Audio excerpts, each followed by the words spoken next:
Hello, today we're doing a rear brakes on a Nissan Qashqai. We're changing the rear pads and the discs on the back of a Nissan Qashqai.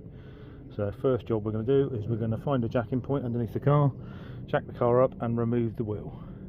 Today we're going to use the Top Don 900 Elite to wind the brake pistons back. So I should plug that in and we'll do that. Okay, right, we've fired it up, we've plugged it in. This is a Wi-Fi one. We're now going to click on maintenance and then we're going to go to EPB, electronic parking brake. We're going to click on that, find the car, which is a Nissan. As you can see, this is a bit glary in the sun. We're going to do an automatic VIN check. Excuse me. I'll tell you what, one thing of these, all these scanners, none of them fit over the steering wheel. They give you a bracket to go over the steering wheel, and there should be curved round so it sits on the steering wheel. So you end up with it on your lap. So it's a complete waste of time, the brackets they give you. Right, it's reading the VIN. I'll come back to you once the VIN's read. Okay, so we've read the VIN. We're now loading. When you do this, you have to have the ignition on as well, by the way. So when you're reading the VIN, make sure the ignition's on. Okay, we've read the VIN. We're going to confirm, and then we're going to confirm our country, which is going to be Great Britain or United Kingdom, and the year is 2014. Okay, once you've found this screen, hot function screen, what you need to do is turn the ignition off, press brake release, and then that will rewind the rear brake pistons into the calipers. That's all you need to do at this stage. Mine are done, I've done that. So you get that screen, it will say start, press start, that will rewind the calipers back in, and then you can carry on then and replace the brake pads, discs or whatever you're doing on the rear. Okay, let's get on to the next stage. Okay, right, we're now on the brake caliper. You'll need a 13mm spanner to go, if I can zoom out a bit, onto the nut, onto that nut there, and you'll need a 17mm that goes onto the, if I zoom out a little bit, you can see. Right, so end up, basically what you're doing is you're taking this nut off this nut here so it comes out, and then you can remove the, do the same on the one on the bottom. If I can, I've got my hand in the way.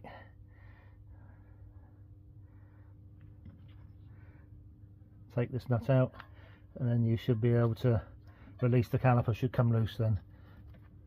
It should be, and then we'll remove the caliper. I can't do it one-handed, but anyway, the caliper will come off. Okay, next job, because we're renewing the discs on this, we're going to replace the discs. We need to remove the carrier, the caliper carrier. So there's two bolts, there's one at the top here, 17mm, and there's one down the bottom. You'll find these are pretty tight. Best way to undo them, just give a little tap with a hammer.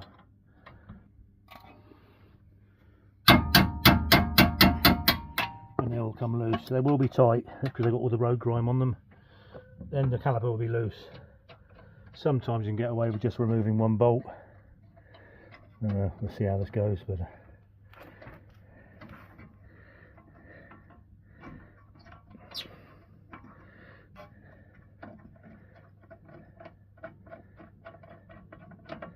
I've got one bolt out, and the caliper might, no, it's not going to move out of the way. Sometimes you can move it out of the way and slide the disc. Well, you might be able to with the brake pad out of the way. But I'm going to remove the caliper anyway. I'm going to move the carrier anyway because I'm going to clean it up. So come back to me and I'll show you how to clean the caliper.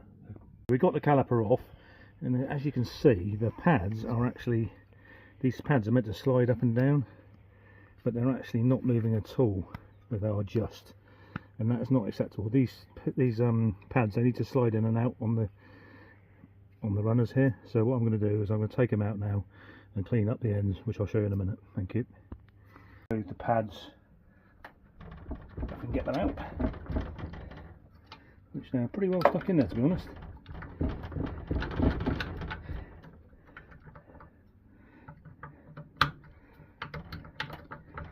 They're pretty well stuck in there. They should come out fairly easily. I might have to tap that one out with a bit of a hammer or something to just give them a tap.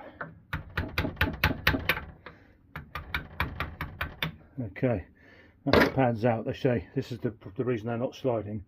There's all the crud in here, So what I'm going to do is, with the wire wheel, I'm going to give them a little bit of a clean up. Right, so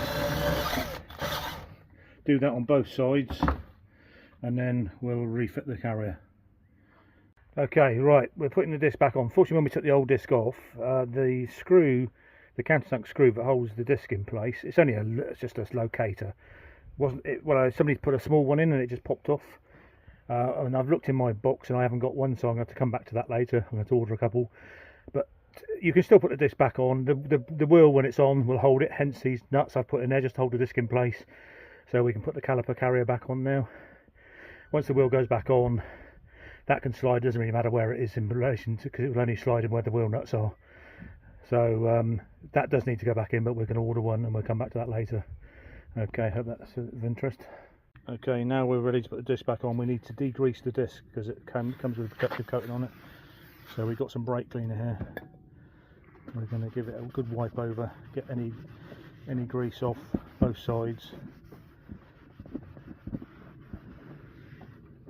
These are Febby Bilstein discs, and we're using Bosch pads. It's better to, and they're not dear. We bought these on eBay, I think the whole lot was about £65–70 for the whole set. So just shop about, just don't buy the first ones you see.